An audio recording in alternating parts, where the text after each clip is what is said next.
low-key news conference arrival I've ever seen. Sorry? Caught us all unawares. No, okay. There's no usually grand entrance or bells and whistles, mate. It's just me. Sorry you're disappointed. No, not It's at all all. right. Great to see you. Thank You too. With Kulusevski, just give us the latest update. Yeah, look, obviously disappointing news. Initially we kind of thought it wasn't too serious because obviously the medical team was sort of worried about kind of structurally how the knee was, but it seemed pretty good. But it kind of blew up the day after, and we kind of knew there was an issue there. So he's had surgery, and they put him out for at least a few months. So, okay for the start of next season? We'll see. Yeah, I mean, to be honest, I've only got sort of basic information at the moment in terms of recovery, but certainly put him out for a while. There's another injury in that specific part of the pitch. How's your luck? Look, I mean, it's just, I guess it's just reflective and consistent with everything else sort of happened this season. I've said a few times we just haven't had a smooth run at things. Every time we look like we're kind of getting to a place where, we're looking in decent shape squad-wise or even sort of personnel-wise, invariably we've been hit, and obviously the last few weeks, again, it's, just circumstance that it's happened probably in the one area of the park. Can I ask you about Lucas Bergwall? Because we thought that he was out the rest of the season, but there's some suggestion floating around that he might have made an incredibly fast recovery and might be available with some form or other. No, it's sort of still the same sort of time frame. It was never like a long-term one, but he's literally just got out of the boot and, just sort of taking his first tentative steps on the grass, but unlikely to be, won't be available. So in terms of this balancing act, obviously massive game, we're not here to talk about now, next week. Mm-hmm. Does the integrity of the competition at all come into it? You know how big the game is for Tottenham and for Manchester United, but United have got Chelsea, you've got Villa, the other teams in that fight in the top five are probably going to watch what teams you put out, how you perform. Is that a consideration? No, I think, we're certainly going to go out there and try and win the game tomorrow and put out a team that hopefully gets that job done. I'm not sure about the integrity. I think, there have been times this year when we've had to field weakened teams because of injury. Does that affect integrity? So, people are thinking that there's some sort of competitive balance that exists. That doesn't exist over the course of a season. So I'll be very surprised if people are questioning our integrity to try and win a game of football tomorrow. No, I wasn't questioning it. I'm assuming you'll put out the team that you think can win the game. Yeah, I'll put the team out that I think will do its best to win a game of football, yeah. Hi, Ange. Aston Villa obviously are guaranteed a spot in Europe next season. Of course, they're still pushing for a Champions League spot. I know you said after the game against Crystal Palace you weren't so happy with how some of the players who did come into the starting lineup performed. What do you want to see from the players who do play tomorrow night, from your point of view?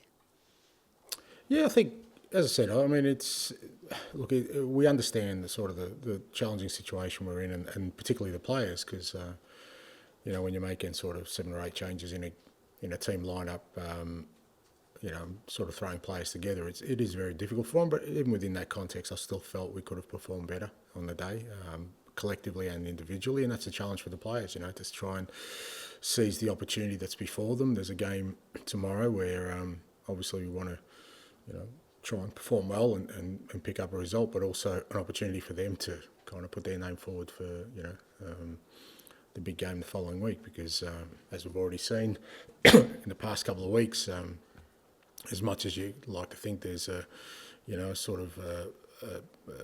ideal starting lineup, things happen and players will have to be ready for that. And tomorrow night's an opportunity for those guys to sort of put their hand up. With all of these spate of injuries, I mean, how has that affected the morale of the team? Because it seems like whenever you've done really well in Europa League, you lose a key player. And what has it done for yourself in terms of being able to plan ahead to the next game? Look, I guess because it's been a constant with us during the year, we've kind of become almost accustomed to it. And I think it would probably be a bigger issue if sort of we've had a smooth run all year and sort of got hit with injuries now, and we kind of had to deal with missing key players. But we've pretty much been without key players the whole season. There hasn't been a time where you kind of go, oh, we've had a 3 or 4 week spell with our strongest lineup fairly settled. So, the boys are sort of getting on with it. They're disappointed for the people involved. Obviously, Decky being the latest one, because he had a fantastic sort of first part of the year for us and was just working his way back into it. But at the same time, as I keep saying, to the group all along, you can't pick and choose when these opportunities come along. There could be other years where we don't have these disruptions and don't have injuries, but we don't get to a final. So the reality of it is now the opportunity's there, and whatever happens between now and then, we've got to make sure we're ready for it. I know you mentioned Dejan Kulusevski is out for this game and for the next couple of months. In terms of Son Heung-min, could he make the starting lineup tomorrow? Is he fit enough? Has he progressed enough? He'll definitely play tomorrow. Whether we start with him or not, we'll have a look at. But he definitely he reacted well to sort of playing the other day. There was no issues with his foot. He's trained well, and it makes sense for him to get more match minutes. Could be as a starter. If not, he'll definitely play at least half a game tomorrow. Hi there, Ange. Just away from the club, or momentarily anyway, I just wondered what you made of Josh Keely and Jamie Donley and how they've done getting through to the playoff final. Yeah, I watched the game last night. It was a cracking game, and super pleased for both of them. When players go on loan, obviously the key for it is for them to get sort of match minutes and development. I think both of those guys have, but it's even better if they're sort of part of something that could be special for them in terms of success. I think that helps as well in terms of their own sort of self-belief and being part of something successful. So super pleased for them. It'll be a great occasion, and hopefully they get through. You see them both having a long-term future at time? Look, I think with all these things, they're for the sort of the off-season when guys come back. Right now, our focus is pretty much fairly on what's happening in the next 2 weeks. On your squad right now, there's one player obviously we haven't seen for a while. It's Timo Werner. I think it's 3 months since the last time he was in the He's injured, squad. mate. He's injured. He's got a hamstring injury, yeah. All right, that answers that. Thank you. George, please.